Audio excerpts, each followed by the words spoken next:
My name is Maya Chen, and I've been a library assistant at Millbrook Community Library for 3 weeks when Mrs. Grayson finally gets around to teaching me the after-hours protocols. 3 weeks. That's how long I've been shelving books, processing returns, helping patrons navigate the ancient card catalog system that Mrs. Grayson refuses to digitize, and pretending I know what I'm doing during the evening shifts. The pay is barely above minimum wage. The building smells like old paper and lemon furniture polish, and I'm pretty sure the heating system hasn't been updated since the Carter administration. But it's close to my apartment. The hours work with my online classes, and honestly, I like the quiet, or at least I thought I did. "I'm so sorry, dear," Mrs. Grayson says, settling into the chair across from me in the back office. It's a Friday afternoon, golden autumn light filtering through windows that probably haven't been cleaned in months. Dust motes drift lazy circles in the air. "I meant to go over this during your first week, but we've been so short-staffed and you picked everything up so quickly, I kept putting it off." She's been saying this exact thing for 3 weeks. Every time I asked about closing procedures, she'd wave a thin hand and promise, "Tomorrow, tomorrow." Mrs. Grayson is 70-something, rail thin, with steel gray hair pulled into a bun so tight it must give her headaches. She wears the same style of cardigan every day, different colors, same cut, and moves through the library with the silent efficiency of someone who's walked these floors for decades, which she has. 40 years, according to the plaque by the circulation desk. "The evening shifts are different," she continues, pulling a laminated card from her cardigan pocket. "The lamination is yellowed with age, the edges worn soft. Millbrook isn't like the big city libraries. This building has quirks. Old houses do, you know. It was the Millbrook family home before it was converted in 1962. I nod, though I'm not sure what quirks have to do with closing procedures. The building is old, sure. A 3-story Victorian, painted the color of old mustard, with dark wood trim and narrow hallways that seem to twist at odd angles. The kind of place where you'd expect creaking floorboards and temperamental radiators. I've already learned which stairs groan, which light switches control, which fixtures, none of them intuitive, and that the bathroom on the first floor has water pressure that varies between trickle and fire hose with no middle setting. Mrs. Grayson slides the laminated card across the desk. "After-hours protocols, 6 rules. They must be followed exactly, Maya. No exceptions, no shortcuts. Do you understand?" Her tone shifts on that last question, sharper, almost urgent. It catches me off guard. "Of course," I say, picking up the card. The text is typed in an old typewriter font, slightly uneven, with manual underlines. Someone took the time to make this look official, though the lamination job is amateur, bubbles trapped under the plastic. Millbrook Community Library. After hours, protocols for evening staff. Rule 1. Always complete the closing checklist in order. Never skip a step. Rule 2. If you hear footsteps on the second floor after 6 p.m., do not investigate. The second floor closes at 6 p.m. sharp. Rule 3. If you find a patron after closing time, do not engage. Return to the front desk and wait. They will leave on their own. Rule 4. Never enter the children's section after 10 p.m. If you hear children's voices, they are not children. Rule 5. Books found in the return slot after closing must be placed in the special collections room. Do not read them. Do not shelve them with regular inventory. Rule 6. If you see the librarian in the upstairs window, leave immediately. Do not return until daylight. I read through them twice. Some make sense. The closing checklist is standard for any job, and I can understand not wanting staff wandering around after certain hours. But others are oddly specific. Patrons leaving on their own, children's voices that aren't children, and that last one makes no sense at all. The librarian? I ask, looking up. You mean you? Mrs. Grayson's expression doesn't change. I'm never here after closing, Maya. I leave at 6. Always have. If you see someone in the upstairs window, the 3rd floor corner office specifically, it isn't me. A joke. It has to be some kind of hazing ritual for new employees. I wait for her to crack a smile, but she just watches me with those pale blue eyes that seem to look through rather than at you. Okay, I say slowly. So these are serious? Deadly serious. She stands, brushing invisible lint from her cardigan. Follow them exactly. The checklist is posted by the circulation desk. Your first solo closing shift is tonight. I'll be leaving at 6 as usual, and you'll lock up at 11. Any questions? About 1,000, but something in her posture tells me the conversation is over. No, I'm good. Excellent. Remember, exactly as written. The building has its routines, and we don't disrupt them. She pauses at the door, one hand on the frame. Oh, and Maya, if anything feels wrong, trust that feeling. Don't rationalize it away. Then she's gone, her footsteps silent on the worn carpet. I sit there for a moment, turning the laminated card over in my hands. The back is blank except for a coffee ring stain in one corner. The whole thing feels like something from a creepypasta forum, the kind of story that starts with, I worked at X place and had to follow these weird rules. But this is real. Mrs. Grayson handed it to me with a straight face. The library is real. I can smell the old books, feel the slight chill that lives in the building's bones, hear the radiator in the corner ticking as it warms up. I slip the card into my pocket and head back to the circulation desk. Friday afternoons are usually slow. A handful of patrons browse the stacks. Mr. Peterson looking for large print mysteries. 2 teenagers pretending to study while flirting over their phones. An older woman I don't recognize in the reference section. The closing checklist is exactly where Mrs. Grayson said it would be, clipped to a battered clipboard hanging beside the computer.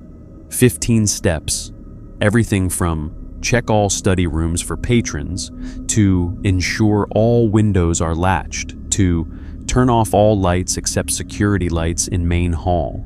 Normal, mundane, nothing strange about it. 6 o'clock arrives. Mrs. Grayson appears from her office wearing her coat, purse over one arm, and offers me a small nod. Good luck, dear. Remember the rules. Have a good weekend, I reply, but she's already out the door. The library settles around me. The teenagers leave at 7. Mr. Peterson checks out 3 books at 8:30. By 9, I'm alone, and the building feels bigger than it did during the day. The shadows in the aisles stretch longer. The silence isn't peaceful, it's expectant, like the moment before someone speaks. I start the closing checklist at 10:30, giving myself plenty of time. Step 1. Check all study rooms. We have 3 small converted bedrooms on the first floor with tables and chairs. All empty, though one still has the faint smell of someone's lunch, something with onions. I flip off the lights and move to step 2. Check all aisles for patrons. This takes longer. The library isn't huge, but the Victorian layout means the stacks wind through what used to be parlors and sitting rooms, creating alcoves and corners that don't flow logically. Fiction wraps around 2 rooms. Nonfiction occupies what was probably a dining room. The reference section sits in the back, cold and drafty. Each aisle is empty. I'm thorough, peering around corners, checking behind the tall shelves. Nothing, just rows of books and the smell of aging paper. Step 3. Check bathrooms. Both empty, though the men's room has a dripping faucet I make a note to tell Mrs. Grayson about. Step 4. Ensure all windows are latched. The building has too many windows, all with old brass latches that stick. I work my way through each room, testing each one. Some resist, old paint binding them shut. Others open too easily, and I worry about the locks. Step 5. Collect any items left in study areas. Nothing tonight. I continue through the list, each task ordinary and mundane. Turn off copier, lock supply closet, set thermostat to nighttime temperature. Everything feels normal, almost boring. It's when I'm on step 11, checking the return slot, that something shifts. The return slot is a brass fixture set into the front door, the kind where books drop into a bin on the inside. I'm supposed to process any returns, leaving them on the cart for morning if there are too many. The bin is empty, but as I'm turning away, I hear it. A soft thump from above, like footsteps on old floorboards. I freeze, listening. The sound comes again, definitely footsteps, slow and measured, directly overhead. The second floor. I check my watch. 10:47 p.m. Well after 6. I pull out the laminated card, though I already know what it says. Rule 2. If you hear footsteps on the second floor after 6 p.m., do not investigate.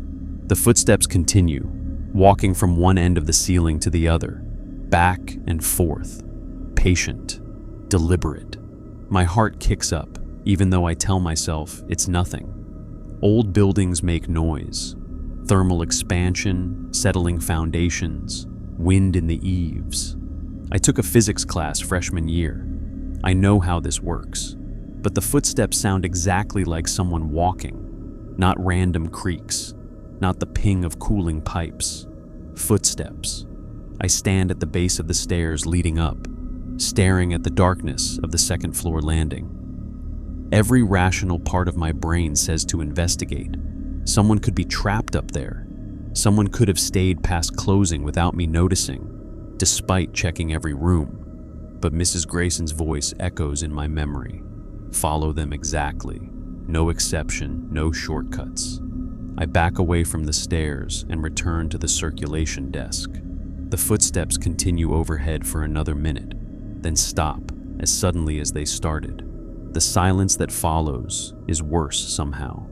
I finish the checklist with shaking hands, checking off each item. My pen scratches too loud in the quiet. When I reach the final step, turn off all lights except security lights in main hall, I'm more than ready to leave.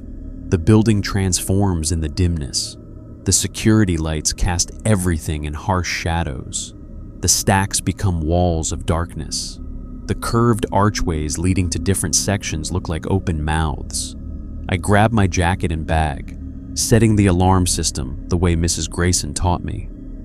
30 seconds to get out before it arms. I take 20, pulling the heavy front door shut behind me and triple-checking the lock. Outside, the October air is crisp and clean, smelling of fallen leaves and distant wood smoke.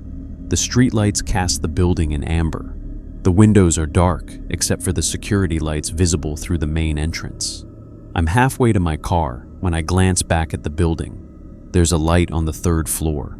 In the corner window, just a faint glow, like candlelight or a dim lamp. I stop walking. The third floor is supposed to be empty storage. Mrs. Grayson mentioned it once. Old furniture, damaged books, things waiting to be sorted through eventually. There shouldn't be any lights up there at all. As I watch, a shadow passes in front of the light. The silhouette of a person, visible for just a moment before disappearing. Rule 6 whispers in my mind. If you see the librarian in the upstairs window, leave immediately. Do not return until daylight. I'm in my car with the doors locked before I realize I'm moving. My hands shake as I start the engine. In my rearview mirror, the library sits quiet and dark, except for that single third-floor window, its light now extinguished. I don't look back again as I drive away, but I can feel the building watching me leave, patient and knowing, waiting for tomorrow night when I'll return and learn more about what those 6 rules really mean. Saturday passes in a blur of normalcy that feels almost aggressive in its ordinariness. I sleep until noon, do laundry, video chat with my mom, who asks how the library job is going. Fine, I tell her, because what else would I say? that I heard footsteps where no one should be walking, that I saw a light in a window that shouldn't be lit. She'd tell me I'm working too hard, not sleeping enough, letting my imagination run wild like I did as a kid. Maybe she'd be right. But Sunday evening, when I'm getting ready for my shift, my hands hesitate over the laminated card sitting on my dresser. I'd taken it out of my jacket pocket, meaning to throw it away or laugh about it. Instead, I'd read it probably 20 times over the weekend, memorizing rules that should sound ridiculous, but don't. The October sun is already setting when I arrive at the library at 4 p.m. Mrs. Grayson is at the circulation desk, checking in a stack of returned books with the methodical precision of someone who's done this 10,000 times. She looks up when I enter, and something flickers across her face. Relief, maybe, or surprise. "Maya, good. I wasn't sure you'd come back." The statement hangs in the air between us. I should ask what she means, but I don't want to know the answer. Instead, I sign in on the staff sheet and stash my bag in the back office. "Quiet weekend?" I ask. "Aren't they always?" She continues scanning books, the beep of the barcode reader punctuating the silence. "You followed the checklist Friday night? Every step. And the rules?" I meet her eyes. "I heard footsteps, second floor, around 10:45. Mrs. Grayson's hands still for just a moment, then resume their work. "But you didn't investigate." "No." "Good." She finishes the last book and straightens the stack with a decisive tap against the desk. "The building appreciates consistency, Maya. Routine. People who follow instructions tend to have fewer complications." She gathers her things, the same beige cardigan as Friday, different scarf, and pauses at the door exactly as she had before. "I'll be back tomorrow morning. You close at 11. Remember? Follow the rules." "I know." She nods and disappears into the darkening evening. The Sunday crowd is even lighter than Friday's.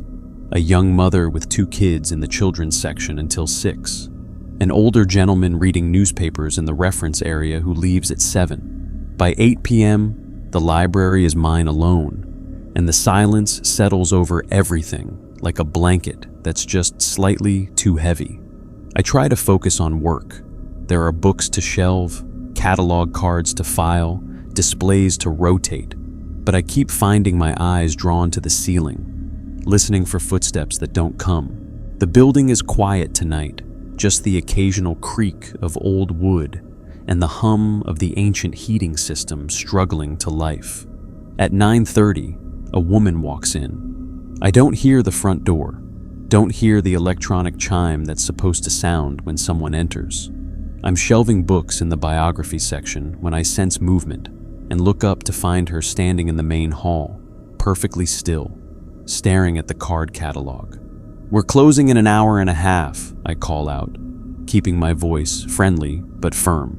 We're not supposed to turn patrons away before closing, but Mrs. Grayson encouraged me to give warnings. "Some people lose track of time in here," she'd said. The woman doesn't respond, doesn't even acknowledge that I've spoken. She's maybe 50, wearing a dress that looks vintage. Not fashionably vintage, but actually old. Navy blue with white polka dots, hemmed below the knee. Her hair is styled in waves that belong to a different decade, pinned back from her face. I shelve another book, watching her from the corner of my eye. She opens one of the card catalog drawers, fingers moving through the cards with practiced efficiency, looking for something specific. Normal. Perfectly normal. Patrons use the card catalog all the time, despite it not being updated since 2003, when the library got its first computer system. But something feels wrong. I can't hear her. Not her footsteps, not the rustle of her dress, not even the sound of the wooden drawer sliding open, or her fingers flicking through cards. The library has excellent acoustics. Too good, really. I can usually hear someone breathing 2 aisles over, but this woman is silent, moving through space without disturbing it. She closes the drawer and walks toward the stacks. I watch her disappear into the fiction section. and that wrongness intensifies. Her movement is too smooth, too gliding, like watching someone walk on a moving sidewalk, covering distance without the natural bob and sway of human gait. I check my watch, 9:47 p.m., still over an hour until closing. I return to shelving, but I keep my ears tuned to any sound from the fiction section. Nothing. 10 minutes pass. I finish the biography cart and wheel it back to the circulation desk. From here, I can see 3 of the 4 entrances to the fiction area. The woman hasn't emerged from any of them. At 10:15, I do a walkthrough. It's not on the closing checklist, but I need to know where she is. I need to hear her, to confirm she's real and solid and normal. I find her in aisle 7, the mystery section. She's running her finger along the spines of books, her head tilted, as if listening to them. When I round the corner, she doesn't look up. "Ma'am, we'll be closing in about 40 minutes. Just wanted to give you a heads up." No response. Her finger continues its journey across book spines. She pulls one out, an old hardcover with a cracked dust jacket. The movement is fluid, impossible. She doesn't grip the book so much as it comes to her hand. I take a step closer. "Ma'am." She opens the book. Pages turn without her touching them, flipping rapidly, making no sound. The air doesn't move. No flutter, no whisper of paper. My mouth goes dry. I take a step back and another, but I can't look away. The woman's face is expressionless, placid, focused entirely on the pages turning in front of her. In the dim aisle lighting, I notice other things I'd missed before. Her dress isn't just old-fashioned. It's faded in a way that makes it hard to focus on, like a photograph left too long in the sun. Her shoes are scuffed brown leather, the kind my grandmother wore in old family photos, and she casts no shadow. The overhead lights shine down directly on her, but the floor beneath her feet shows only the shadows of books and shelves. Where her shadow should be, there's nothing. I back out of the aisle carefully, quietly, though some part of me knows it doesn't matter. She isn't aware of me, isn't aware of anything except whatever she's searching for in those pages. Rule 3 surfaces in my memory. Word perfect. If you find a patron after closing time, do not engage. Return to the front desk and wait. They will leave on their own. But it's not closing time yet. She came in before closing, or I think she did. I don't remember hearing the door, but I must have been distracted. People don't just materialize, except I have the terrible suspicion that's exactly what she did. I return to the circulation desk and try to focus on other tasks, straightening the hold shelf, organizing the bookmark display, processing a stack of interlibrary loans. But every few minutes, I glance toward the fiction section, watching for movement. At 10:55, 5 minutes before closing, I gather my courage and do another check. Aisle 7 is empty. The book she'd been holding sits on the shelf, perfectly aligned with its neighbors. I pull it out. The Maltese Falcon by Dashiell Hammett, a 1930s edition with library markings inside.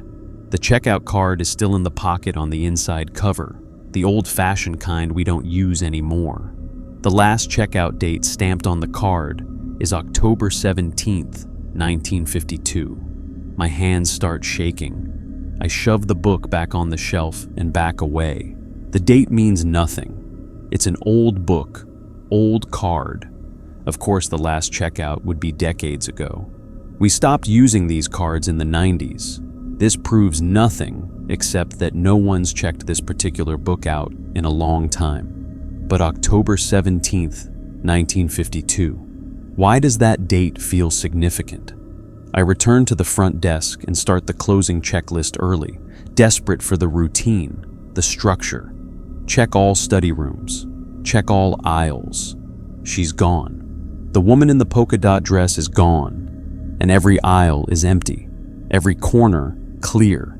But when I'm checking the windows in the reference section, I find something on one of the tables, a checkout card, the same yellowed paper as the one inside the Maltese Falcon. This one is blank, except for a date at the top, October 17th, 1952, and beneath it, in careful handwriting that might be 50 years old, "We're still here." I stare at it for a long time, this impossible piece of paper that shouldn't exist. The handwriting is feminine, precise, the kind taught in schools that don't exist anymore. The ink is faded, but legible. My first instinct is to throw it away, to pretend I never found it. But instead, I fold it carefully and slip it into my pocket next to the laminated rule card. The rest of the closing checklist passes in mechanical silence. I follow every step exactly, checking each one off with extra force, as if being thorough might somehow protect me from whatever is happening in this building. At 11:03 p.m., I lock the front door and set the alarm. The night air outside is cold enough to see my breath, and I'm grateful for it. Real, physical, normal. I don't look back at the building until I'm in my car. When I do, all the windows are dark, except, no, not again. But it's not the third floor window this time. It's a first floor window in the fiction section. In the glow of the streetlight, I can just make out a figure standing in aisle 7, navy blue dress with white polka dots, perfectly still, watching the street, watching me. I drive away with my hands tight on the wheel and a 1952 checkout card burning a hole in my pocket, wondering what happened on October 17th of that year, and why, 70 years later, someone, something, is still trying to check out books. I don't sleep Sunday night. Instead, I sit at my kitchen table with my laptop, searching for Millbrook Library October 1952 in every combination I can think of. The results are frustratingly sparse. The library's website has a brief history page mentioning the building's conversion from the Millbrook family home in 1962, but nothing about what came before. Local newspaper archives require a subscription I don't have. The Town Historical Society's website hasn't been updated since 2019 and offers only a phone number that goes to voicemail when I call Monday morning. By Monday afternoon, exhaustion makes my eyes burn. I have an online quiz due for my English Lit class that I can't focus on. The checkout card sits on my desk, the handwriting seeming to grow darker the more I look at it, though I know that's impossible. We're still here. Who's we? And why 1952? I almost call in sick for my Monday evening shift. My finger hovers over Mrs. Grayson's number for a full minute before I close my phone. I need this job. More than that, I need answers, and running away won't give me those. The library looks exactly as it always does in the late afternoon light. Tired, worn, but solid. Real. Mrs. Grayson is reshelving books in the non-fiction section when I arrive, and she glances up with that same expression from yesterday. Relief tinged with something else. Assessment, maybe. "Maya, how was your closing last night?" I could lie. Should lie. Instead, I pull out the checkout card and set it on the shelf between us. I found this on a table in the reference section. After I'd checked all the aisles, Mrs. Grayson stares at the card without touching it. In the overhead light, I can see how deeply lined her face is, how the skin around her eyes has gone papery thin. She looks every one of her 70-plus years. "October 17th, 1952, she says quietly. "You saw someone, didn't you, before closing?" "A woman, in the fiction section. She was looking at books, but she didn't make any sound. And she..." I pause, feeling ridiculous. "She didn't have a shadow. What was she wearing?" The question is too specific, too immediate. Mrs. Grayson knows something. A navy dress, polka dots, old-fashioned. Mrs. Grayson picks up the checkout card with the tips of her fingers, as if it might burn her. "Evelyn Hartley. She worked here. Not here. The old library, the one that stood where the parking lot is now. Small brick building, single room, hardly bigger than a shed. She folds the card once, twice, then slips it into her cardigan pocket. She died in the fire. The word drops between us like a stone. What fire?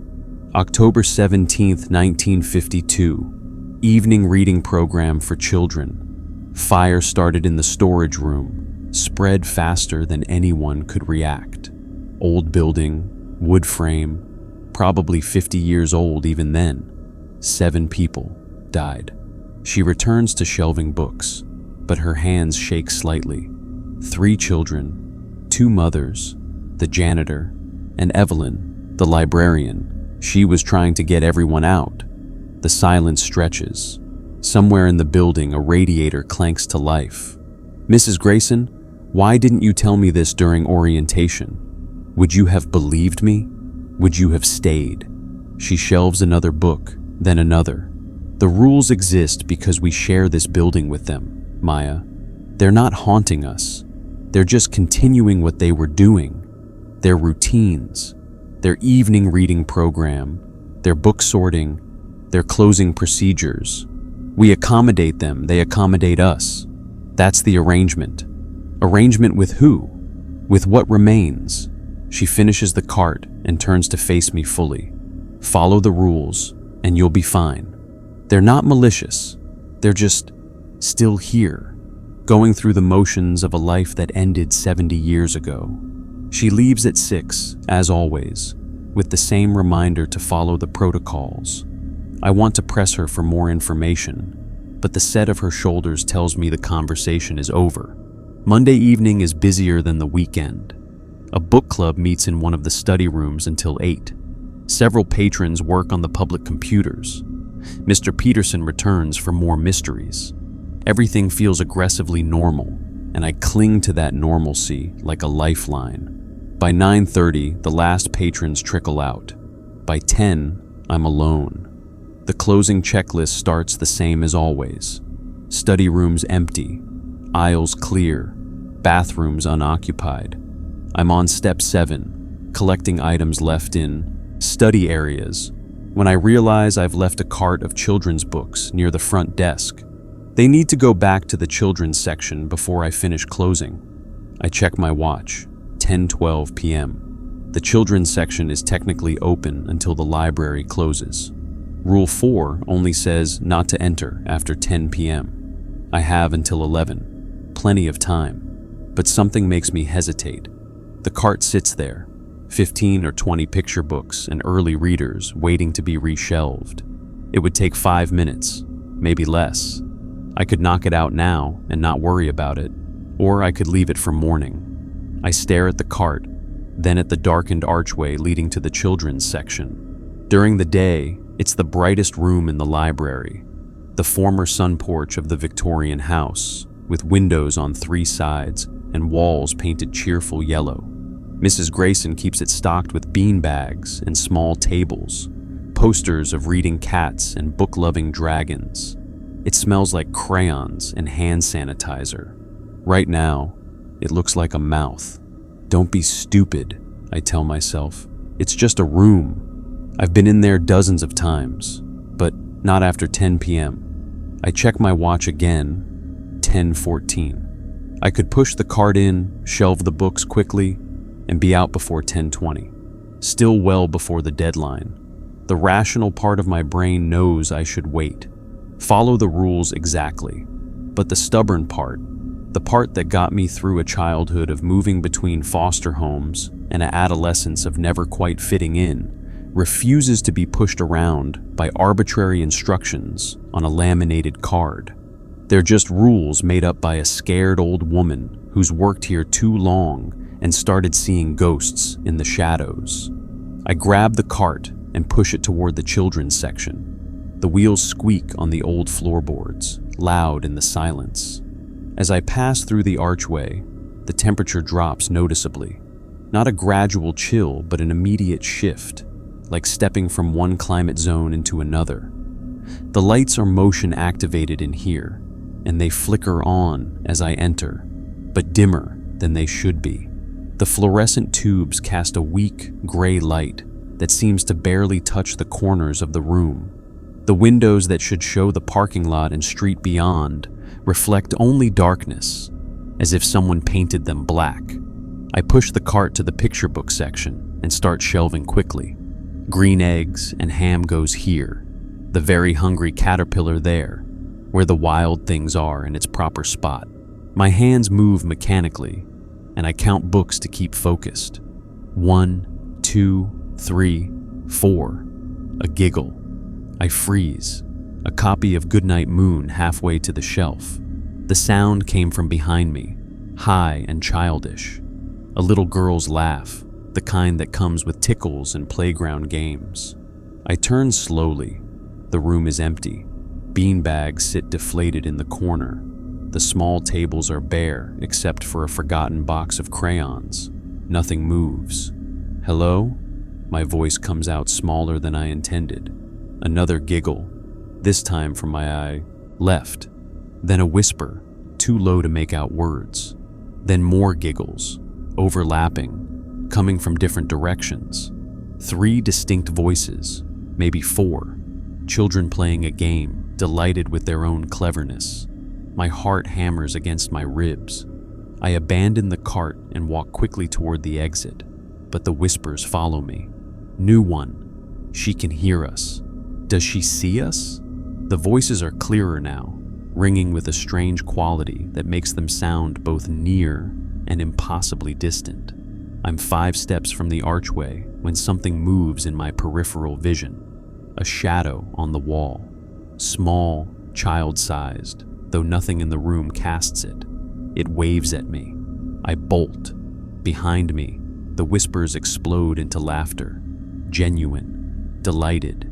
The sound of children who've just won hide and seek. But underneath the laughter is something else. Something that doesn't quite match. The pitch is wrong. Too high and too sustained. Like audio played at the wrong speed. I clear the archway and don't stop until I'm back at the circulation desk, breathing hard. My watch shows 10:23 p.m., 7 minutes. I was in there for 7 minutes. The children's section falls silent. The lights stay on for another moment, then flicker off, plunging the room back into darkness. I stand at the desk, gripping the edge until my knuckles ache. The laminated rule card sits where I left it, innocent and mocking. Rule 4. Never enter the children's section after 10 p.m. If you hear children's voices, they are not children. I force myself to complete the closing checklist. Each step takes twice as long as it should, because my hands won't stop shaking. When I reach step 11, check return slot, I have to steel myself to approach the front door. The bin contains 3 books. 2 are normal returns, popular novels with checkout receipts. The 3rd makes me stop breathing. It's a children's book. The cover is water-damaged and warped, the pages brittle with age. The title is barely legible, Stories for the Young at Heart. There's no barcode, no library sticker, just a checkout card in the pocket inside the front cover. The dates stamped on the card are all from 1952. The last one is October 17th. The name written on the checkout line in a child's careful handwriting, Sarah Brennan. I place the book on the special collections cart as instructed, not allowing myself to think about what it means. A 7-year-old's library book, returned 70 years late. The rest of the closing goes quickly. I skip nothing, check everything twice, and I'm out the door by 11:05. The alarm beeps behind me as I lock up, counting down the seconds until it arms. In my car, I sit for a moment with the doors locked and the engine running. The library looks normal.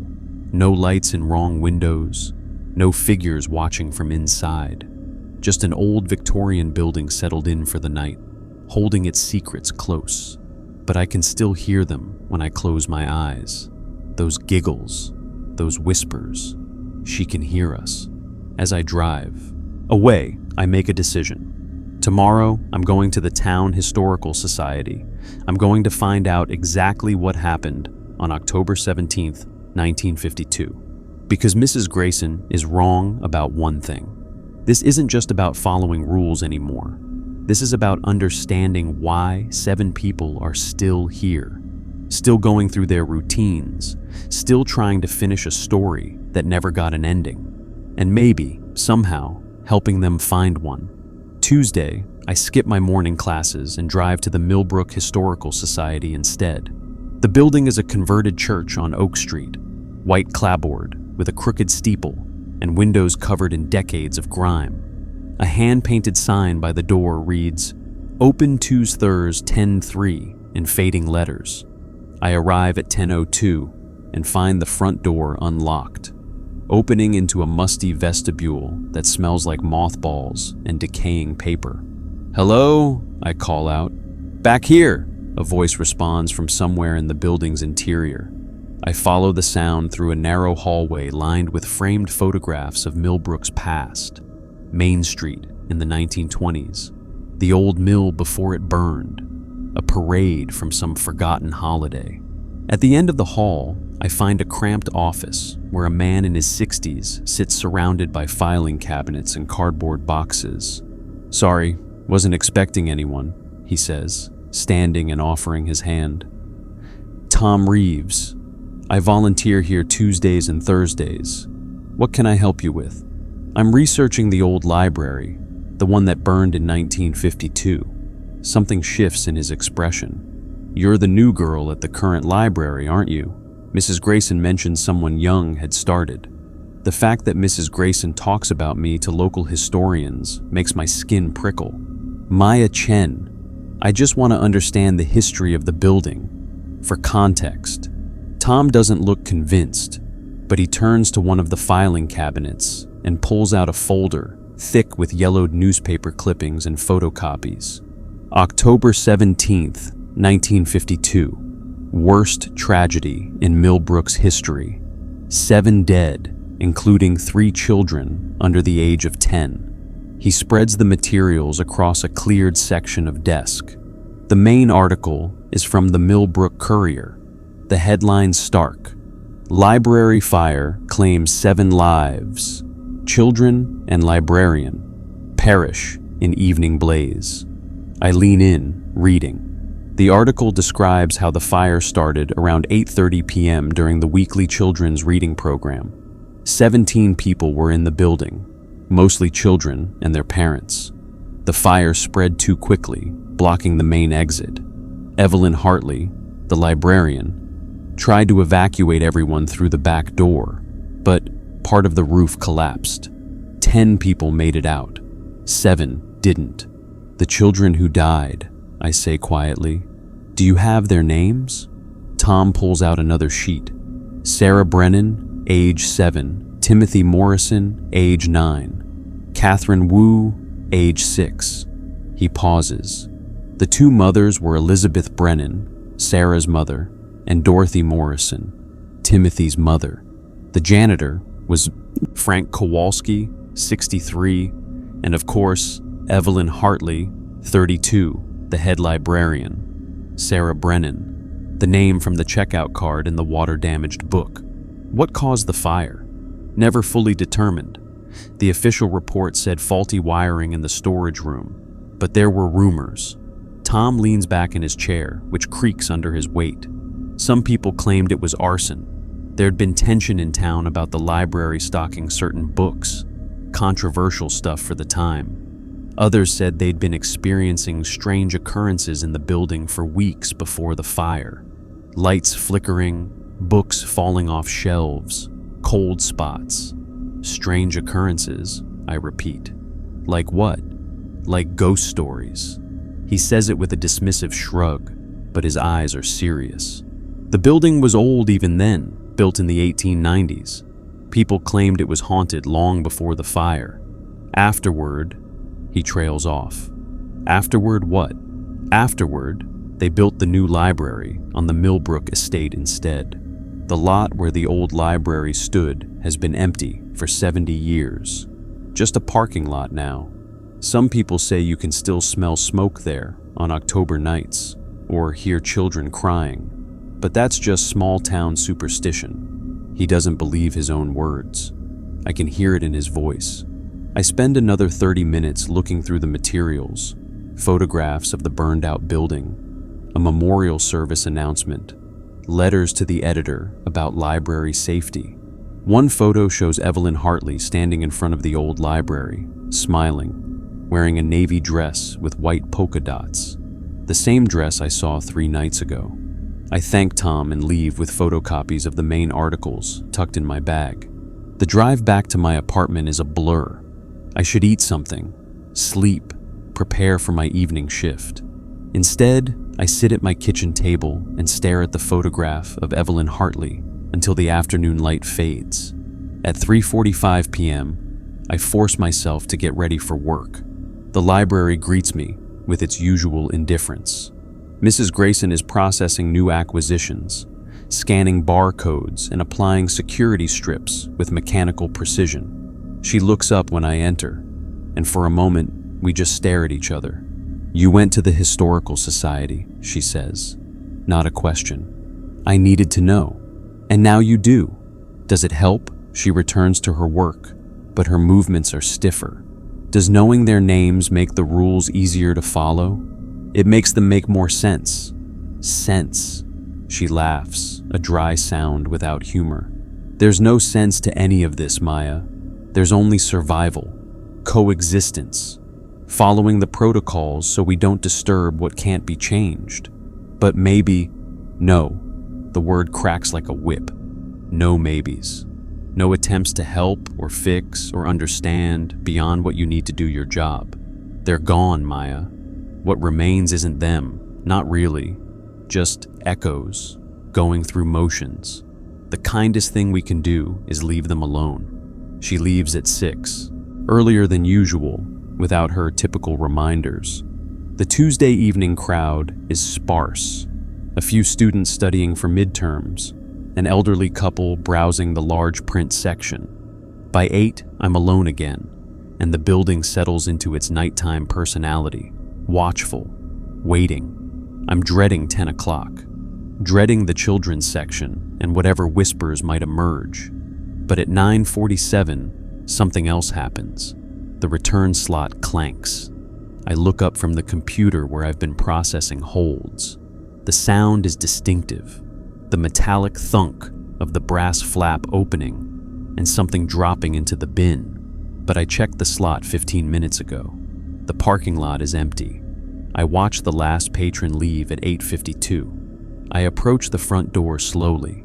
Through the window, the parking lot remains deserted, lit by a single streetlight that casts everything in amber. My car sits alone near the entrance. The bin contains a book, not a modern book. The cover is leather, cracked and dried with age. No dust jacket. The title is embossed in gold leaf that's mostly flaked away. The Keeper's Compendium. No author listed. No publication date. I lift it carefully. The leather feels wrong against my fingers. Too warm, almost feverish. The pages are thick parchment, hand-cut, with text that looks handwritten rather than printed. But it's not handwriting. The letters are too perfect, too uniform, as if someone carved them into the page. Rule 5 surfaces in my mind. Books found in the return slot after closing must be placed in the special collections room. Do not read them. Do not shelve them with regular inventory. But it's not after closing. It's 9:50, 10 minutes until closing, which means the rule doesn't technically apply yet. I open the book. The first page contains a single line in that carved letter text, a record of the hours between. I turn the page. The next one contains a date, October 17th, 1952, followed by what looks like a list of names. Evelyn Hartley, Sarah Brennan, Timothy Morrison, Catherine Wu, Elizabeth Brennan, Dorothy Morrison, Frank Kowalski, the 7 who died. My hands start shaking. I should close the book, should follow the spirit of Rule 5, even if I'm not technically breaking it. But I turn another page. This one contains a floor plan, not of the current library, but of the old one, the building that burned. I recognize it from the photographs at the Historical Society. Single room, maybe 30 feet by 40 feet, shelves around the perimeter, a desk near the front, a storage room in the back corner marked with a red X. The next page shows the same floor plan, but overlaid with another one. The current library, the Victorian house. The two buildings don't occupy the same space, but the pages suggest they're somehow connected, layered over each other like transparencies. Where the children's section exists in the current library, the old library had its reading area, the spot marked for children's programming, where the library's front desk sits.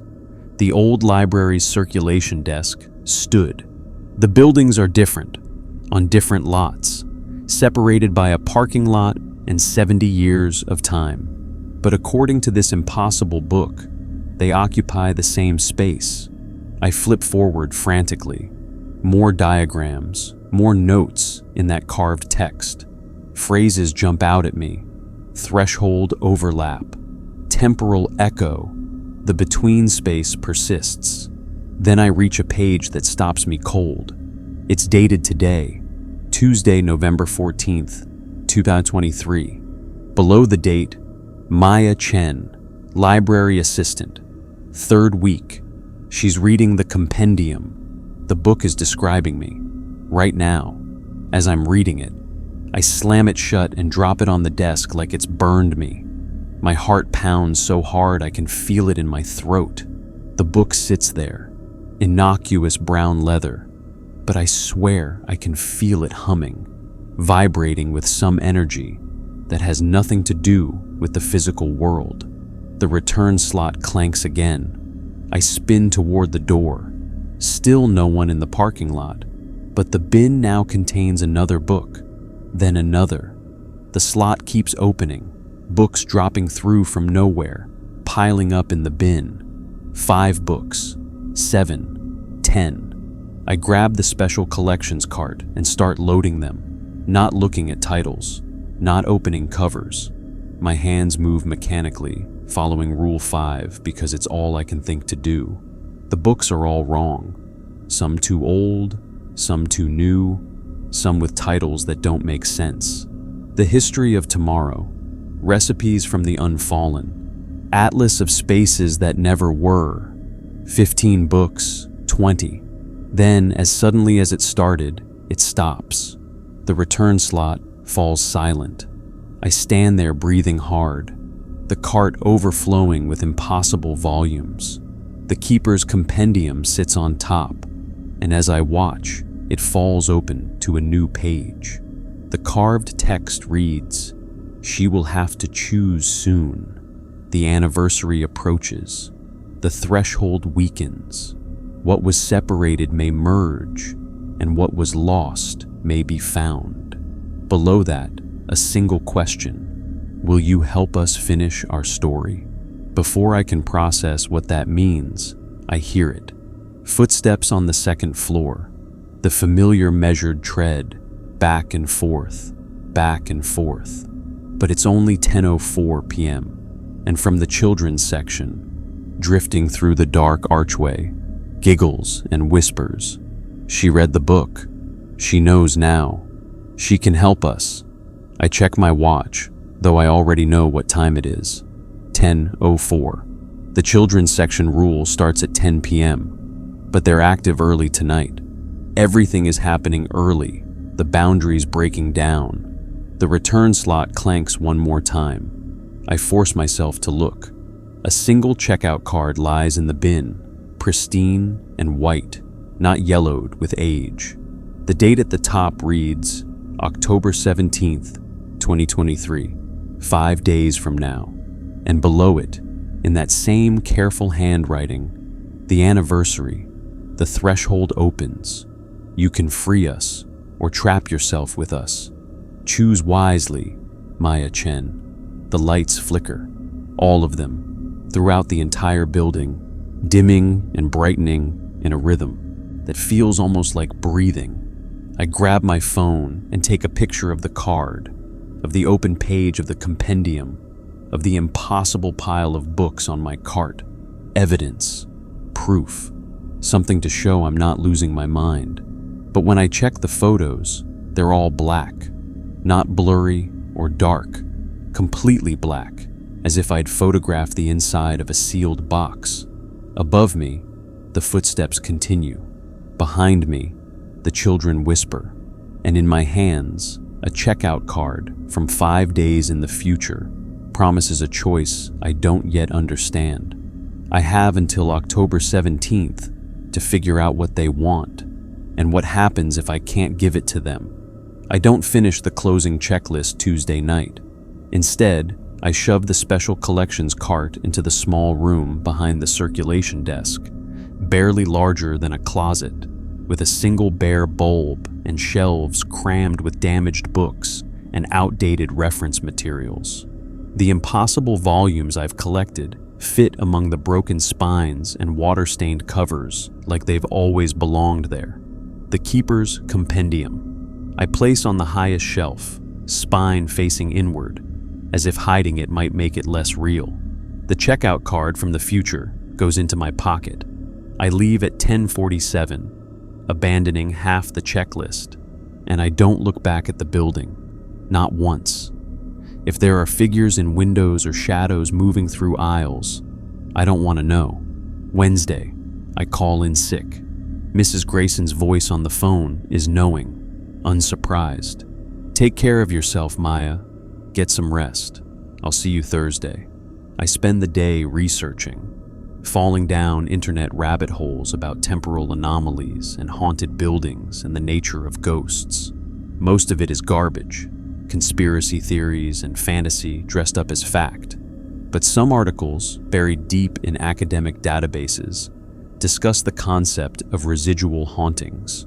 Not spirits with consciousness or intent, but recordings somehow imprinted on a location, playing back under the right conditions. Except what I'm experiencing isn't residual. The woman in the polka dot dress looked at me. The children's voices responded to my presence, and the compendium wrote about me as I read it. These aren't recordings. They're aware. Thursday evening arrives too quickly. I stand in my apartment at 3:30, staring at my work clothes laid out on the bed, trying to convince myself to get dressed. I could quit, should quit, find another job, any job, and leave Millbrook Library to Mrs. Grayson and its ghosts. But that checkout card sits on my dresser. October 17th, 2023, 3 days from now. You can free us or trap yourself with us. I get dressed. Mrs. Grayson is waiting when I arrive at 4 p.m. Not at the circulation desk doing her usual tasks, but standing in the main hall, hands folded in front of her, watching the door like she knew exactly when I'd walk through it. You read one of the books, she says. Not a question. I don't bother denying it. The compendium, it was in the return slot before closing, so technically, there's no technically, Maya. The rules exist for your protection. Her voice is harder than I've ever heard it. What did it show you? I pull out my phone and try to show her the photos, even though I know they'll be black. They are. But I describe what I saw anyway. The overlapping floor plans, the suggestion that two buildings separated by space and time somehow occupy the same location. The page dated today that wrote about me as I read it. Mrs. Grayson's face goes pale. It's never done that before. The books in special collections, they're strange, yes, but they've never been interactive. What are they? I don't know. Books that don't belong in our timeline, our reality. They show up in the return slot, have been showing up for decades. We store them, we don't read them, and eventually they disappear again. That's the system. She grips the edge of the circulation desk. But if the compendium is writing about you, acknowledging you specifically, then what? Then the boundary is thinner than I thought. Then October 17th means something more than just an anniversary. She looks at me directly. and for the first time since I've met her, I see fear in her eyes. You need to follow the rules perfectly from now until then. No deviations, no curiosity, no attempts to help or understand or fix. Do your job and nothing more. What happens on October 17th? I don't know. I've worked here for 40 years, and every October 17th, the phenomena intensify. More footsteps, more whispers, more impossible books. But it's always passed by morning. This year feels different. She pulls her coat tighter around herself despite the warmth of the building. I'm taking a few days off. I'll be back Monday, after the anniversary. You're scheduled for Friday and Saturday night. If you're smart, you'll call in sick both days. You're leaving? The accusation in my voice surprises both of us. I'm 74 years old, Maya. I've maintained the protocols for 4 decades. I've earned the right to spend one difficult anniversary away from this building. She gathers her purse, her movements sharp and defensive. Lock up on time. Follow every rule. And whatever you do, don't go to the second floor. She leaves at 4:23, hours earlier than usual.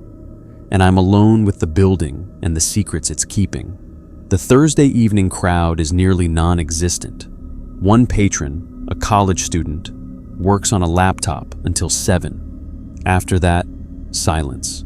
The kind of silence that has weight, that presses against your eardrums and makes you hyper-aware of every small sound. The creak of the building settling, the hum of the refrigerator in the break room, the tick of the clock above the circulation desk. At 8:30, I hear them. Footsteps on the second floor. I check my watch twice to confirm. 8:30 p.m. The rule says not to investigate after 6 p.m., and I haven't. But the footsteps have never started this early before. They're getting bolder, or the boundary is weakening, or both. I try to focus on work. There are books to shelve, but my hands shake too much to hold them steady. I attempt to process holds, but I keep losing my place in the queue. The footsteps continue overhead, patient and methodical, and beneath them I swear I can hear other sounds. Furniture moving, a door closing, muffled conversation. At 9:15, the footsteps stop. The silence that follows is worse. I stand at the circulation desk, listening so hard my head aches, waiting for them to resume. Instead, I hear a door open, not downstairs, upstairs. The distinctive creak of the second floor door, the one that's supposed to stay locked after 6 p.m. Then footsteps on the stairs, coming down. My mouth goes dry. I back away from the circulation desk, eyes locked on the stairway visible through the main hall. The lights up there are off, the landing swallowed in darkness. But something is descending, step by step, taking its time. I should leave. Rule 6 says if I see the librarian in the upstairs window, leave immediately. This isn't exactly that, but it's close enough. I should grab my things and run, but my feet won't move. I stand frozen, watching the darkness at the top of the stairs. As the footsteps grow closer, a figure emerges from the shadows.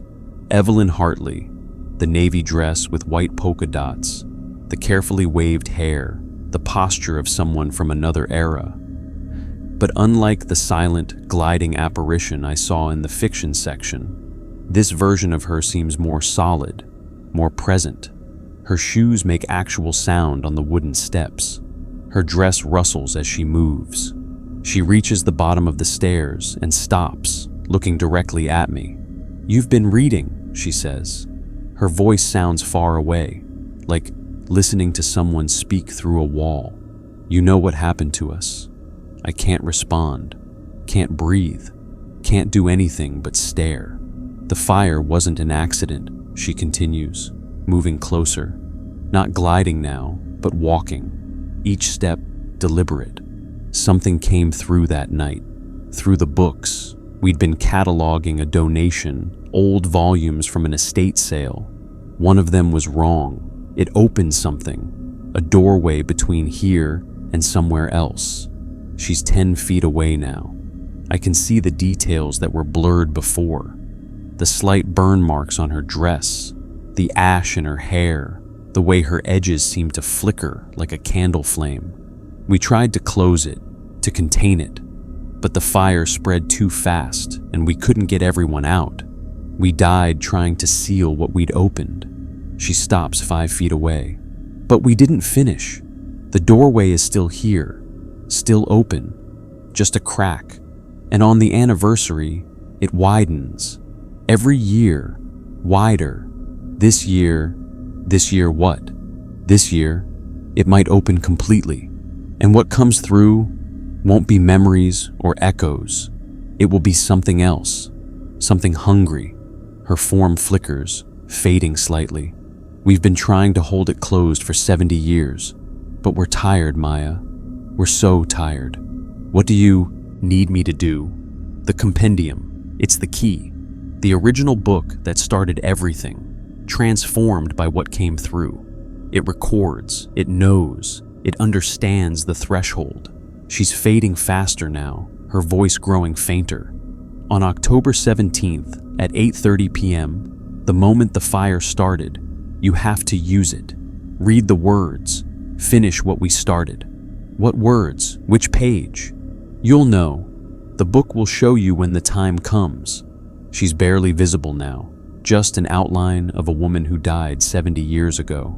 But Maya, if you fail, if the threshold opens completely, you won't be able to leave. None of us will. The building will take you, trap you in the between space, and you'll spend eternity walking these halls like we do. Why me? Why not Mrs. Grayson? She's been here for Mrs. Grayson is afraid. Fear makes the threshold stronger, feeds what waits on the other side. You're not afraid enough yet. You still think you can fix this. A sound that might be a laugh, sad and distant. Maybe you can. We couldn't. She's gone. The stairway is empty, the landing dark. The building settles with a long, groaning creak that sounds almost like a sigh. I stand there for a full minute, maybe longer, trying to process what just happened.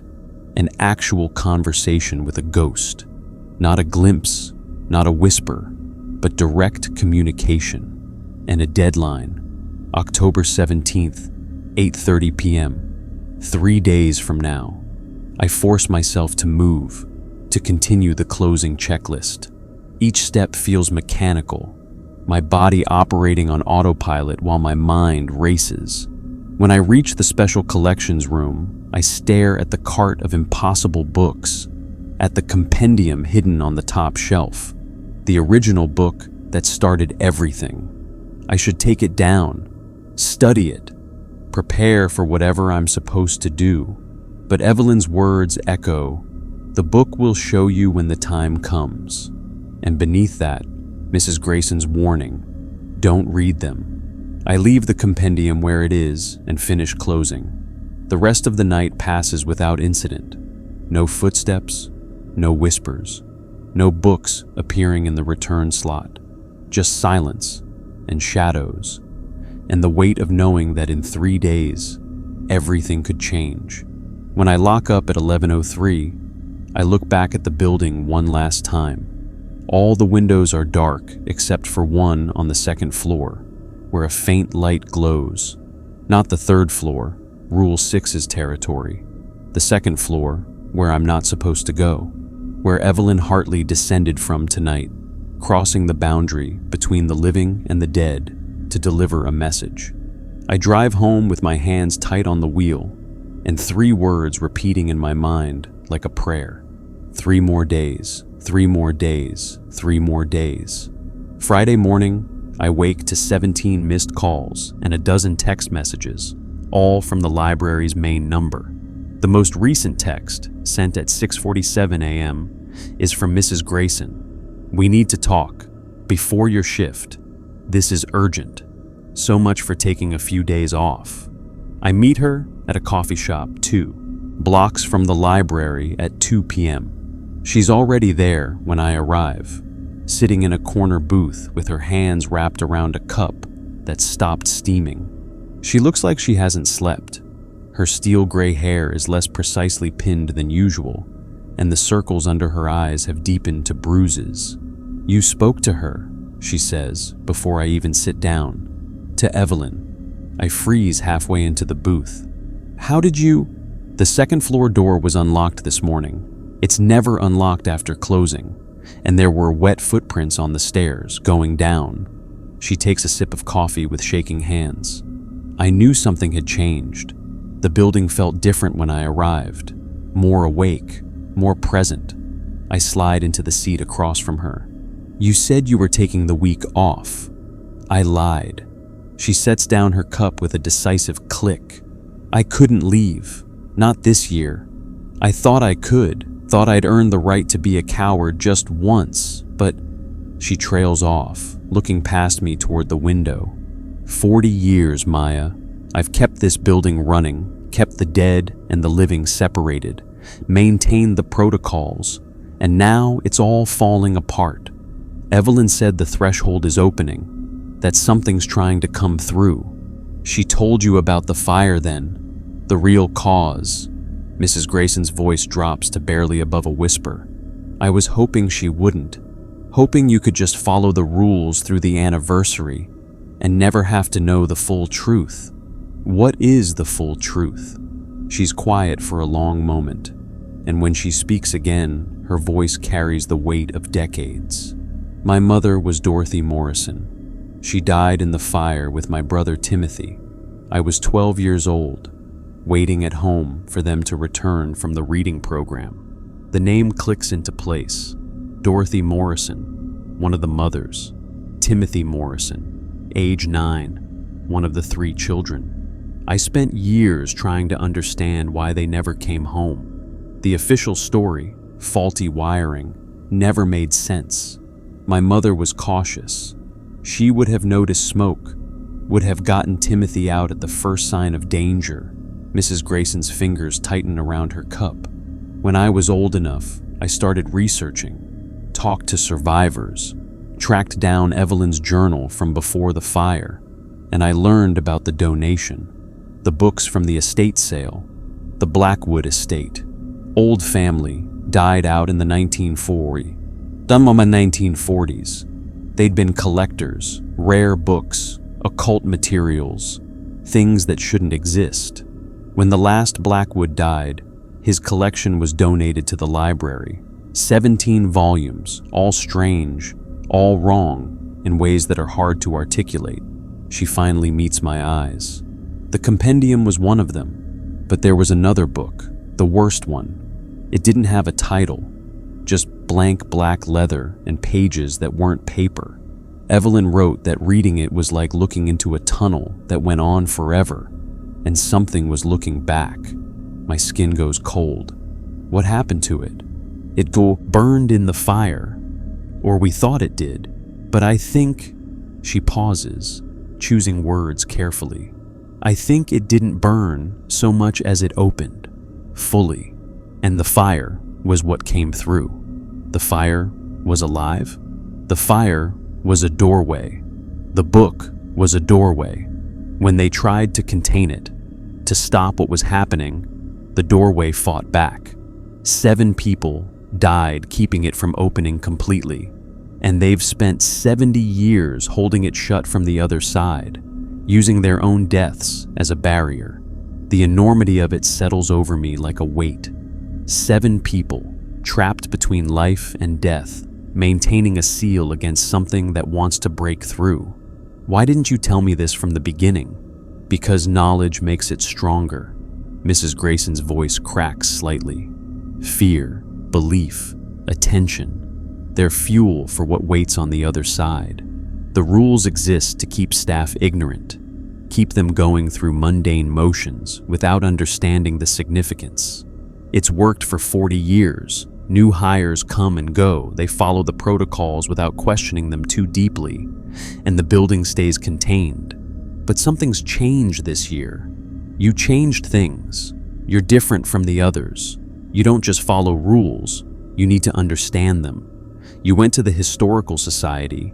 You read the compendium. You engaged with Evelyn instead of just observing. She sounds almost accusatory.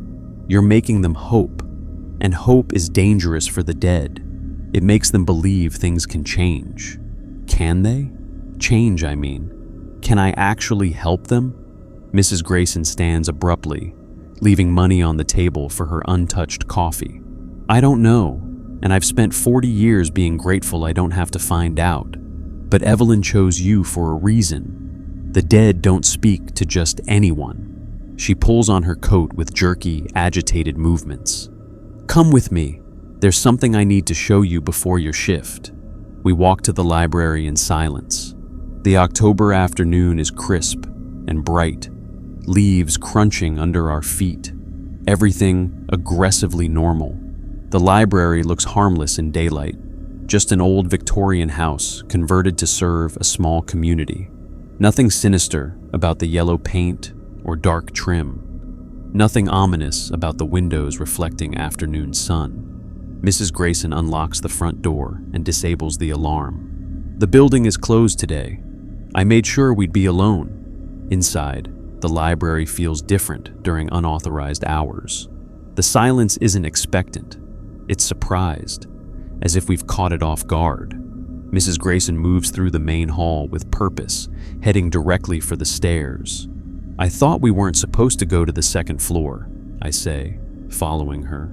We're not, after 6 p.m. And even then, I've bent that rule more than anyone knows. She climbs the stairs without hesitation, each step creaking under her weight. I'm 74 years old, Maya. I've watched my mother and brother walk these halls as ghosts for 4 decades. Do you really think I've never tried to talk to them? The second floor is nothing like I expected. Based on Mrs. Grayson's description, I'd imagined dusty storage rooms and abandoned furniture. Instead, the landing opens into a perfectly maintained space. Hardwood floors polished to a shine, walls painted a soft cream, and rooms that look lived in rather than neglected. What is this? This, Mrs. Grayson says, is where they are. The real them, not the echoes that drift through the first floor. Up here, they're more solid, more conscious, more trapped. She leads me to the first door on the right and pushes it open. The room beyond is set up like a children's library from the 1950s. Low shelves, small chairs, colorful posters featuring characters I don't recognize. And sitting at one of the tables, bent over a book, is a boy of about 9 with sandy hair and a striped shirt. He looks up as we enter, and his face, translucent but recognizable, breaks into a smile. Aunt Dorothy, he says, his voice distant but clear. You came back. My mind struggles to process. Aunt Dorothy, Mrs. Grayson's mother, but the boy is calling her. He doesn't understand time anymore, Mrs. Grayson whispers. To him, I'm still 12 years old, still his little sister. He doesn't see the old woman I've become. Her voice breaks. Timothy, I brought someone to meet you. This is Maya. She's going to help. Timothy looks at me with eyes that are present and absent at the same time. Are you a librarian too, like Miss Hartley? I'm a library assistant. That's good. We need more help. The door keeps trying to open, and we're very tired. He returns to his book, and I see that the pages are blank. He's reading nothing, going through the motion of a life interrupted 70 years ago. Mrs. Grayson backs out of the room, and I follow. She closes the door gently, her hand lingering on the knob. There are 6 more rooms up here, she says. Sarah Brennan is in the room at the end of the hall. She's always organizing books, creating order from nothing. Catherine Wu tends to a dollhouse that changes every time you look at it. The adults move between rooms, doing their jobs, their routines, forever. She starts toward the stairs. I come up here sometimes, after closing. I sit with Timothy. I tell him about my life, even though he doesn't understand. It's the only time I feel close to my mother, knowing she's somewhere in these rooms. We descend to the first floor, and the atmosphere shifts back to the familiar tension of the main library. On October 17th, Mrs. Grayson says, at 8:30 p.m., the moment the fire started 70 years ago, the threshold will be at its weakest. The barrier between here and whatever waits on the other side will be thin enough that it could break completely. If that happens, the dead won't be echoes anymore. They'll be trapped permanently in a building that exists between worlds, and anyone inside will be trapped with them. And the compendium is the key, the original doorway. If it opened the threshold, maybe it can close it. But Maya, she grips my arm with surprising strength. If you fail, if you make things worse instead of better, you'll doom 7 souls who've been fighting for 70 years, and you'll doom yourself to join them. Why not just demolish the building, tear it down? We tried. In 1967, the crew made it one day before 3 workers were hospitalized with inexplicable injuries. The city gave up. She releases my arm. The building wants to stand, and what lives in it wants to stay. She leaves at 3:30, hours before her usual time, but not before extracting a promise from me. Follow every rule tonight, to the letter. Don't engage with anyone you see. Don't investigate sounds. Stay on the first floor, finish your shift, and go home. Tomorrow is the anniversary. Save your courage for then. I agree, though we both know the rules are breaking down. The boundaries are eroding. Tomorrow night at 8:30 p.m., everything will change. I just have to survive tonight first. The library opens at 4 p.m. for the Friday evening crowd.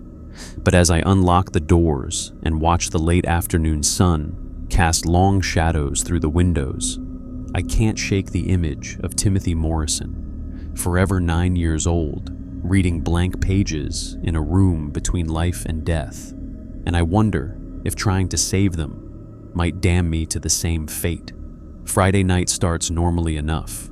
A handful of patrons trickle in after I open at 4, the usual crowd seeking weekend reading or killing time before dinner plans. Mr. Peterson appears at 5:30 for his weekly mystery fix. 2 high school students claim a study room for what looks more like a gossip session than homework. A woman I don't recognize browses the romance section with the methodical attention of someone following a checklist. Everything feels ordinary, almost aggressively so, as if the building is holding its breath, saving its energy for tomorrow. Mrs. Grayson doesn't call, doesn't text. I imagine her at home, doors locked, trying not to think about what's coming, trying not to remember that her mother and brother have been trapped in this building for 40 years while she's grown old outside its walls. The patrons leave in clusters. The students at 7, Mr. Peterson at 7:45, the romance reader at 8:20, checking out a stack of 5 books that I scan with mechanical efficiency. By 8:30, the exact time the fire started 70 years ago, I'm alone. The building settles around me with the familiar creaks and sighs I've learned to identify. The radiator in the corner ticks. The refrigerator in the break room hums. The clock above the circulation desk marks time with steady clicks that seem louder than usual. I pull out the laminated rule card and read through them again, though I have them memorized. Rule 1.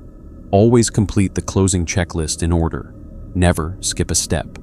Rule 2. If you hear footsteps in the second floor after 6 p.m., do not investigate. Rule 3. If you find a patron after closing time, do not engage. Rule 4. Never enter the children's section after 10 p.m. Rule 5. Books found in the return slot after closing must be placed in the special collections room. Rule 6. If you see the librarian in the upstairs window, leave immediately. 6 simple rules. I followed them on my first solo shift. I can follow them tonight. At 9 p.m. the lights flicker, not the brief dimming I've experienced before. A full flicker, on, off, on, like someone's throwing a switch. The building plunges into darkness for a heartbeat, then floods with light again. The computer at the circulation desk reboots with an annoyed beep. I check my phone. Full battery. The power didn't actually cut. The lights flicker again at 9:07, and again at 9:15. Each time, the darkness lasts a fraction longer. At 9:23, I hear the footsteps on the second floor. Too early. It's always after 10, and Rule 2 doesn't technically apply until after 6 p.m., but it's never this pronounced, this early in the evening. The footsteps aren't the usual measured pacing. These are multiple sets, walking quickly, urgently. I hear voices too, muffled but unmistakable. Conversation, shouts, something heavy dragging across the floor. I grip the edge of the circulation desk and remind myself, do not investigate. The return slot clanks at 9:31. I approach it slowly, already knowing what I'll find. Books. Impossible books pouring through from wherever they come from. But when I open the bin, there's only one volume, the compendium. I stare at it, my heart hammering. This book is supposed to be in the special collections room where I left it. I know I left it there. I placed it on the top shelf myself, spine facing inward. But here it is, in the return slot, as if someone checked it out and brought it back. Rule 5 says to place return slot books in special collections. But this book came from special collections. The rule doesn't account for circular logic. I pick it up with trembling hands. The leather feels warmer than before, almost feverish. The book falls open to a page I haven't seen, dated October 16th, 2023, today, with a single line of that carved text. The final night before the threshold. All rules will break. Survive until morning. The lights go out. Complete darkness. No security lights. No exit signs. No glow from the computer monitors. Even the streetlight visible through the front windows is gone. The entire block, maybe the entire town, has lost power. I fumble for my phone. Activate the flashlight. The beam cuts through the darkness, throwing wild shadows across the walls. From the children's section. She's here. It's time. Come play with us, Maya. The voices are louder than they've ever been, clear and distinct, and wrong in that way I can't articulate. Children's voices that aren't children. Rule 4. Never enter the children's section after 10 p.m. It's only 9:34. I back away from the archway leading to that section, keeping my phone light trained on the darkness beyond. Something moves in there, small shapes darting between shelves, too quick to focus on. Giggles echo, multiplying, coming from too many sources at once. Behind me, the front door rattles. I spin, phone light sweeping across the entrance. Through the window, I see figures in the parking lot, not shadows or tricks of light, solid shapes standing perfectly still, facing the building. I count 5, 7, 10 figures, more appearing as I watch, materializing from nothing. My phone flashlight illuminates their faces for a moment before I jerk it away. They're all wearing clothes from different eras, 1950s, 1960s, earlier, and they're all burned, skin blackened, hair singed away, clothes scorched and tattered, but they're smiling. The footsteps upstairs explode into chaos, running, shouting. Something crashes, furniture overturning, glass breaking. I hear Evelyn's voice, clear and desperate. Not yet. It's too early. We need more time. Rule 2. Do not investigate the second floor. But the sounds aren't coming from just the second floor anymore. They're coming from all around me. First floor, second floor, somewhere else entirely. The building's geography is folding, layers collapsing into each other. A crash from the special collections room. I run toward it, forgetting rules, forgetting caution. The door hangs open. And inside, books are flying off shelves on their own, not falling, flying, hurling themselves across the small space.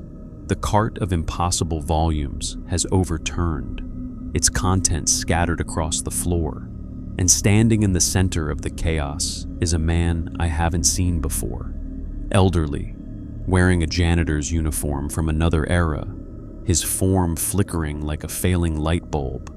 "Frank Kowalski," I whisper, "the janitor, the seventh victim." He turns to look at me, and his eyes are hollow, not figuratively, literally hollow, empty sockets that somehow still see. "You shouldn't be here," he says, his voice like wind through a tunnel. "None of us should, but we can't leave. Can't leave until it's finished. Can't leave until the door is closed. The compendium, Evelyn said it's the key. Tomorrow. Has to be tomorrow, the exact moment, 8:30 p.m. Tonight we just have to survive. Tonight it's testing us, testing the barriers. It knows the anniversary is close." Books continue flying around him, pages tearing free and swirling in an impossible wind. "Get out, Maya Chen. Follow Rule 6. Leave and don't come back until daylight." But Rule 6 says, "Look." He points past me toward the window. I turn and my blood turns to ice. In the third-floor corner window, visible even in the darkness, a figure stands. Not Evelyn, not any of the 7 victims I've learned about. This figure is tall, impossibly tall, with limbs that don't bend quite right. It has no face, just a smooth expanse where features should be. And it's burning. Silent flames consume it without destroying it.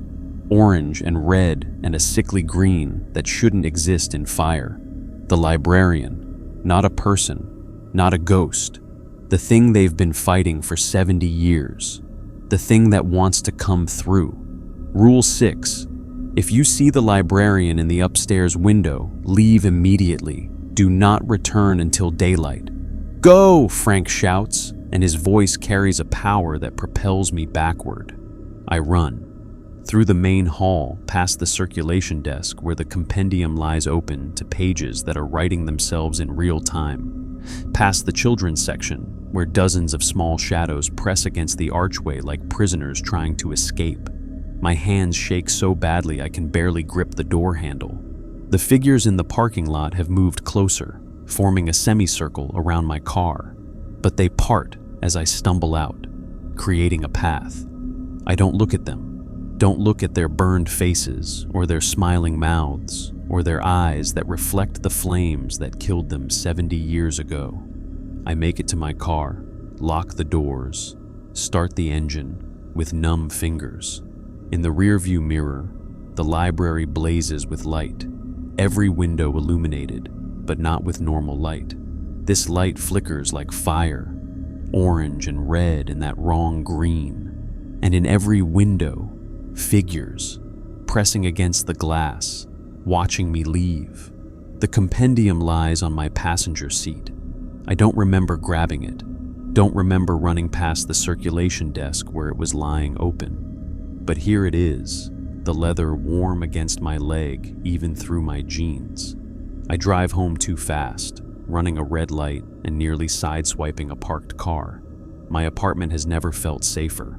Ordinary walls, ordinary furniture, ordinary life removed from impossible buildings, and the dead who can't let go. I drop the compendium on my kitchen table and back away from it. The book sits there, innocuous brown leather, but I swear it's breathing, rising and falling ever so slightly, as if alive. My phone buzzes, a text from an unknown number. "You survived the test. Tomorrow is real. 8:30 p.m. Bring the compendium to the second floor. Read the words we couldn't finish, or everyone inside becomes like us, trapped forever in the between space, walking the same halls for eternity. Your choice, Maya Chen. Save us or join us." I read the message 3 times before it deletes itself, the text fading like it was never there. Tomorrow, October 17th, the 70-year anniversary. I have one day to decide if I'm brave enough, or foolish enough, to try to close a doorway that's been open since 1952. One day to prepare for a confrontation with something that's been waiting 7 decades to break through completely. One day to learn what words are written in a book that exists between worlds and records, things that haven't happened yet. I don't sleep. Instead, I sit at my kitchen table with the compendium in front of me, and I wait for sunrise, hoping daylight will make this all feel less real. It doesn't. Saturday, October 17th, 2023. The day arrives with cruel normalcy. Sunlight streaming through my apartment windows, birds chirping in the tree outside, the smell of someone's breakfast cooking in a neighboring unit. The world continues its ordinary rotation, indifferent to the fact that tonight, at 8:30 p.m., I'll either close a 70-year-old wound or become permanently trapped in a building caught between life and death. The compendium sits on my kitchen table, where I left it. In daylight, it looks less ominous, just an old leather-bound book, cracked and worn. But I don't touch it. Haven't touched it since I somehow carried it out of the library last night. I spend the morning researching, though I'm not sure what I'm looking for. Information on closing supernatural doorways, instructions for banishing entities, a step-by-step guide to fixing mistakes made in 1952. The internet offers plenty of theories, salt circles, iron, prayer, fire, but nothing that feels right. At noon, my phone rings. Mrs. Grayson. "You're still alive," she says without preamble. "Barely. Everything broke last night. All the rules. All at once." "I know. I felt it." Her voice sounds hollowed out, exhausted. "The building called to me all night. I could hear Timothy crying, hear my mother's voice. They're afraid, Maya. Whatever's been holding the threshold closed is failing." The text message said to bring the compendium to the second floor at 8:30, to read the words they couldn't finish. Silence on the other end. Then, "I can't tell you what to do. If you go, you might save them. Or you might make everything worse. If you don't go, the threshold might open anyway, and we'll lose them forever to whatever's waiting on the other side." She takes a shaky breath. "I'm a coward. I've spent 40 years being too afraid to try, too afraid to risk making things worse.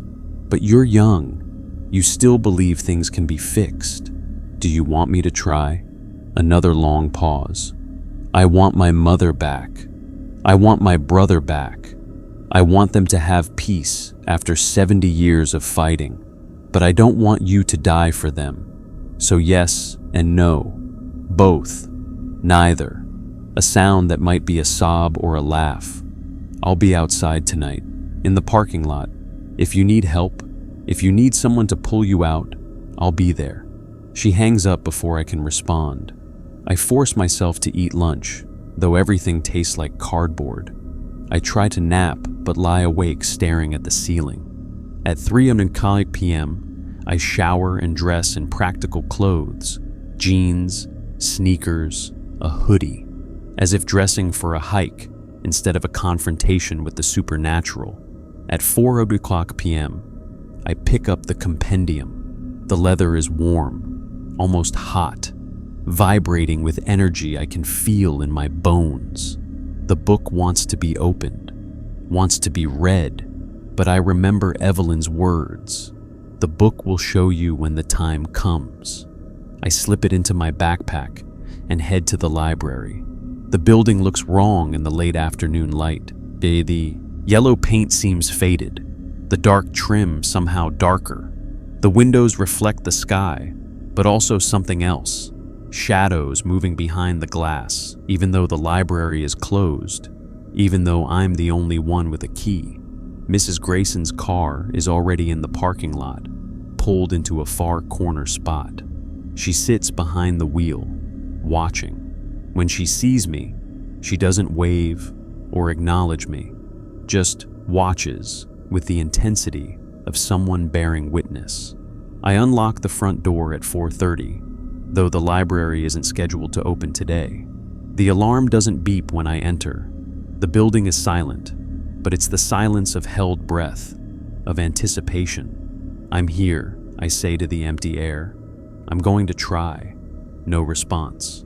But the temperature drops noticeably, and I see my breath mist in front of me. I spend the next 4 hours preparing, though I'm not sure for what. I walk through every room on the first floor, checking corners and shadows.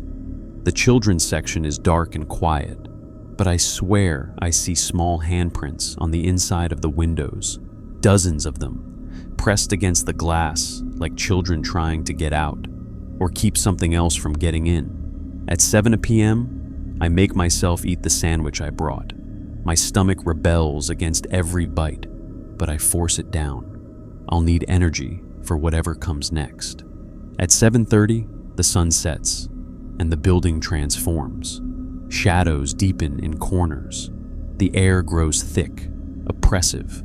Every sound, the creak of floorboards, the tick of the clock, my own breathing, seems amplified. At 8 p.m., they begin to appear. First, Evelyn, materializing near the circulation desk.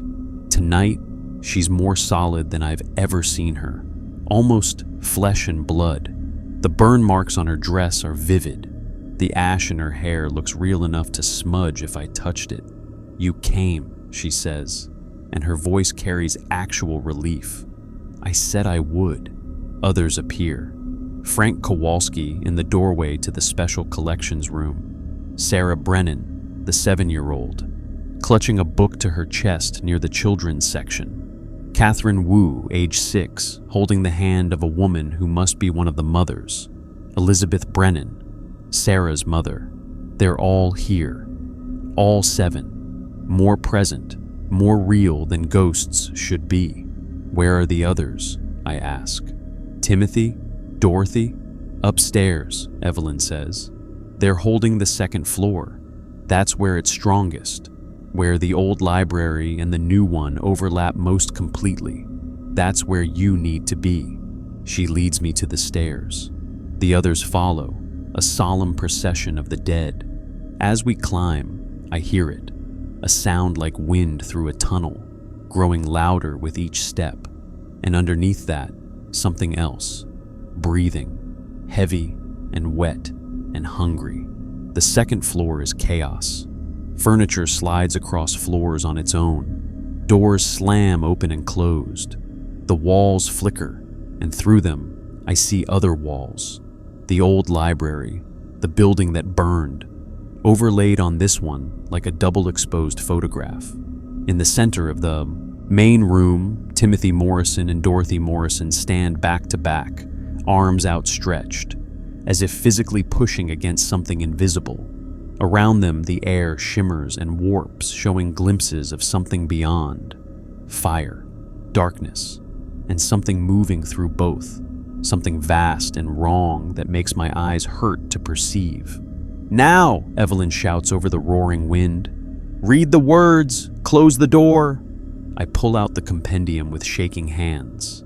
The book falls open on its own, pages flipping rapidly until they stop on a spread near the end. The carved text is different now, not describing events. These are instructions. A ritual written in words that look English but aren't quite.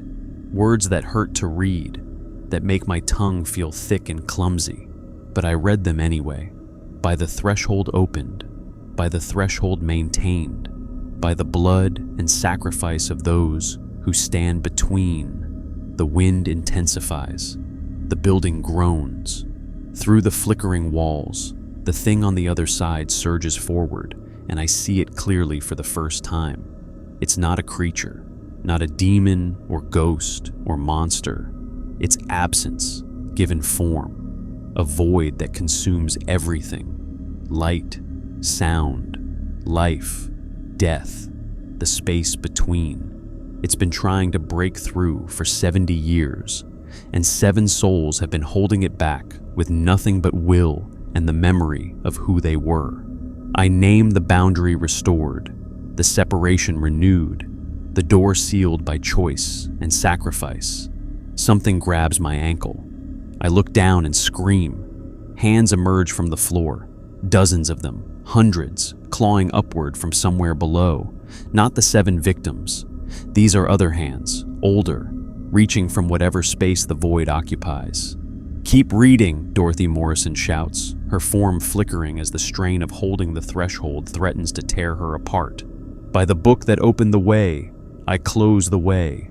By the lives given, I honor the barrier. By the dead who serve, I grant release." The compendium grows hot in my hands, burning, but I don't let go. The words continue, and I read them even as my voice cracks, even as the hands grab my legs, my waist, pulling me down towards something that isn't floor anymore, but an opening into endless nothing. The 7 victims move as one. They form a circle around me, joining hands, creating a barrier between me and the grasping void. Their forms blaze with light, not fire, but something else, the accumulated energy of 70 years spent fighting. "Finish it!" Evelyn screams, and her voice echoes with power that shouldn't exist in the dead. I read the final words, and they tear from my throat like physical things. "Let what was opened be closed. Let what was breached be healed. Let the dead find rest, and the living find peace. By my voice and my will, close." The compendium explodes in my hands. Not fire or destruction. It simply unmakes itself, pages dissolving into light that streams upward and outward, filling the room, the building, everything. The void shrieks, an actual sound that makes my ears bleed, and recoils. The 7 victims blaze brighter, their forms becoming incandescent. They're not just light, they're becoming doorway themselves, filling the threshold with their essence, their sacrifice, their 70 years of service transformed into a final seal. "Thank you," Evelyn whispers, and her voice is fading, not into death, but into peace. "Thank you for finishing our story." They dissolve into the light, all 7 of them, and as they do, the threshold snaps shut with a sound like a bone breaking. The hands release me. The void screams once more and retreats, and the walls stop flickering, solidifying into just one building, one time, one reality. Silence. I'm lying on the 2nd floor of Millbrook Community Library, October 17th, 2023, 8:47 p.m. The compendium is gone. My hands are empty, unmarked despite the burning I felt. The room is just a room, dusty storage, old furniture, exactly what Mrs. Grayson said it was. And I'm alone. The dead are gone, not trapped, not echoing, gone, released, at peace. I stumble downstairs, legs shaking. Mrs. Grayson is standing in the main hall, must have come in during the chaos. Her face is streaked with tears. "They're gone," she whispers. "I felt them leave. Timothy, Mother, they're finally gone." We stand there in the empty library, 2 women separated by decades, but connected by the same building, the same ghosts, the same impossible night. "What do we do now?" I ask. Mrs. Grayson walks to the circulation desk and pulls out a fresh laminated card, blank. She picks up a pen. "We write a new rule," she says. Rule 7. She writes in careful script. Rule 7. On October 17th at 8:30 p.m., the library will be closed for a moment of remembrance for those who died in the 1952 fire. This closure honors 7 souls who spent 70 years protecting the living from what the dead could not stop alone. The threshold is sealed. The debt is paid. They rest now. She looks at me. "And next year, when you're training the new hire, you tell them the truth. No more secrets, no more fear, just remembrance." "Next year?" "I'm retiring in January. The job is yours if you want it. Head librarian, Full time. Better pay. She manages a tired smile. Someone has to run this place. Might as well be someone who knows what it cost to keep it standing. I look around the library. Just a building now. Just books and shelves and ordinary space. But I know what it was. What it held. What 7 people gave up so that others could live. I'll take the job, I say, because someone needs to remember. Someone needs to tell their story. And maybe, in some small way, that's how we honor the dead, by making sure they're not forgotten, even after they've found peace, especially then.